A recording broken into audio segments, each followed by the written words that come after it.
You are entering a world of imagination, a realm that is neither distant nor near. Behind you, you can hear a voice whispering something about candles. Nearby is a signpost leading to where you already are. Next stop, the Twilight Zone. Imagine, if you will, a text from your lawyer, Salvador, a man you'd no sooner trust with your money than your life. It's about Diane. You groan. It's too early in the day to be doing this.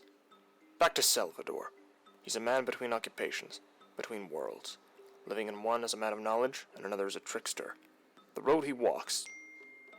You check your phone. Another message. This time it's about your custody. You've grown accustomed to these late-night battles, the light from your phone tearing you from sleep on the couch or the motel lobby.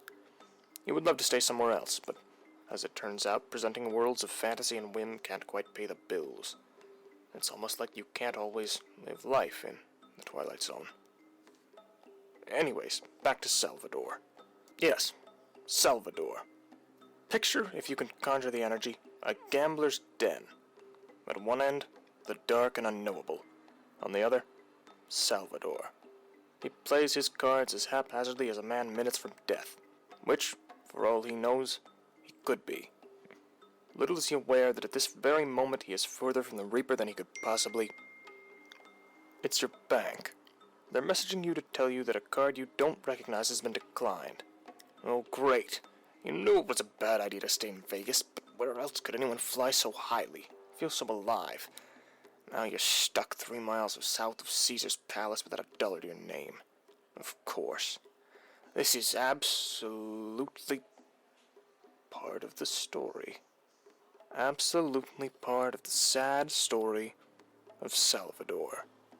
After burning through his 5th loss and his 2nd wallet, Salvador is put out like trash on a rainy evening. He wanders into the road like a lost puppy, never seeing the headlights past cracked glasses. As the car brakes in the road, you get a voicemail. It's Diane. She's saying she left the Twilight Zone a long time ago. That every step on the pavement you'd walked side by side with another was instead taken uncomfortably alone. But you know that can't be true. Sure, things could have been better, but she says that you can't go back to the Twilight Zone. Little does she know that you never left. Ah, yes. Back to Salvador. It's a story about God, or angels, or maybe hell. It could also be about some kind of monster. Some kind of terrible, lonely monster. Take your pick, and walk, perfectly composed, out of the Twilight Zone. Diane. Why? This is the story of the narrator.